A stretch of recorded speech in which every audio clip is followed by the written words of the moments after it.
It's so amazing to actually be at your workshop today, finally. So for those that don't know, I actually sent my fiance a year ago to snoop in into Peter's EFT class because I wasn't a health professional. But I'm really delighted to be there. So what I wanted to understand is, you're a professor, you're a psychologist, and why EFT? Why did you?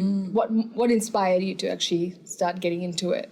Yeah, I probably humorously say desperation. So many, almost 2 decades ago now, was working in my clinical area of eating disorders.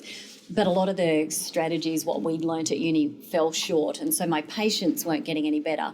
So I was probably a bit desperate, kind of feeling inferior, going, I've been to university and got these degrees and I can't help my patients. So I was whinging to a colleague, as you do, and he said to me 18 years ago, look, I've come across this really unusual, weird technique, but I think it works. Now, I had no idea what he was talking about. And it wasn't until he kind of assisted me at an eating disorder support group that he was able to use tapping EFT on a patient having a panic attack, and I saw the outcome and said, what is this thing? So then went off and did some training. But it probably wasn't helpful that he said to me, it's this really weird thing that you do, but it seems to work, because I just didn't know what he meant. But it really opened up a different door for me to kind of start to explore. And once we learnt how EFT worked and then we started to do research ourselves, seeing the benefits for patients and clients has been obviously the biggest success out there. Anything that will help them, I'm open to. Great. And I've noticed that obviously there's so many research material out there that you're quite into. Do you feel that EFT can be applied at any part of your life, or is it very much specific to certain type of, issues that clients have? No, I absolutely agree what you said. Anybody, anywhere. So we know even children as young as 3 and 4 easily can apply EFT. We simplify it for them. They quite like it too when they're quite young. But then right through, obviously, to somebody that maybe doesn't come across it until they're in their 70s or 80s, but again, quite successfully can apply EFT, perhaps process things that they've been hanging on to for a long time, and finally find a safe way to actually do that without having to relive it. So anybody, anywhere, at any point, it's just then how we kind of go about helping them use it. And I'll wrap back into, this weekend's class is about trauma. And when you think about trauma, we sometimes kind of think, this only happens to the veterans at war or people that are highly sexually abused, etc. What are the types of trauma that you see now in people that maybe they're just going to work and they don't think that they're those victims, but what's the spectrum of trauma that you see? Yeah, and I think you're right, there is a spectrum, and really for us it will come back to what a person tells us was traumatic for them. So rather than us judging what we might see as post-traumatic stress disorder or some kind of natural disaster or war, like you say, which obviously are traumas, it really might be for somebody that, they were asked to get up and speak in front of the class when they were in grade 2 and the kids laughed at them in class, and that became traumatic for them, the humiliation and embarrassment. So whilst for us that might not match what we think of as a near-death experience or something in post-traumatic stress disorder, that could evolve into something like that. So we like to come back to sort of asking the person themselves, how did it affect you? We often look for elements of was it unexpected?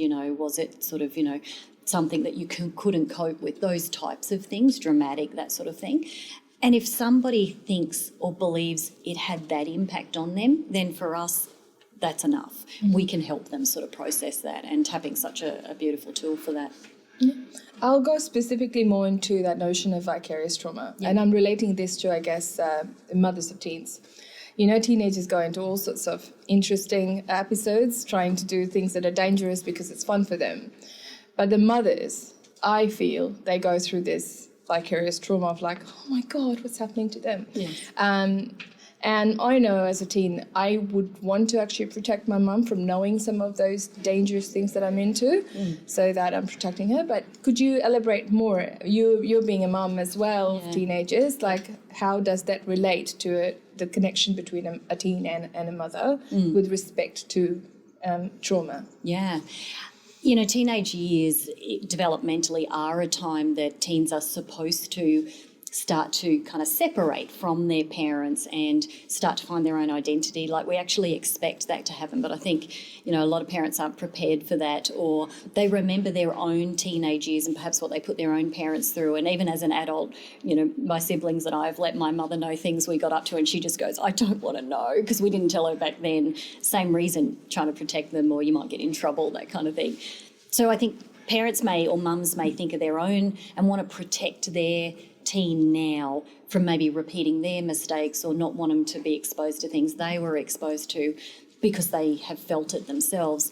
And sometimes, obviously, our teens, our kids need to learn their own lessons, and we can just hope that we have taught them enough values or morals or beliefs or whatever it is that they'll get through that, or that there's an open door, and if anything does happen, that they feel safe enough they can come and tell their mum or a parent, somebody close. Because sometimes that's probably the biggest gift that we can provide is, yep, it's okay if you need to go, you know, off on your own, or not want to hang out with us this weekend and be with your friends instead. But the door's always open if something does happen, and particularly if it's something traumatic, that if a teen still feels they can come and share that and not be discounted or, you know, ignored. That's probably the best thing that we can do, because they are supposed to, I say to my two, and they're both girls, both teenagers, they're supposed to kind of have moments where they look at me and kind of go, you're an idiot. Like, because that's just what you do as a teenager. It's part of developing your own identity, and I think we probably don't do enough teaching about that at a community level, so that parents realise it's actually really normal.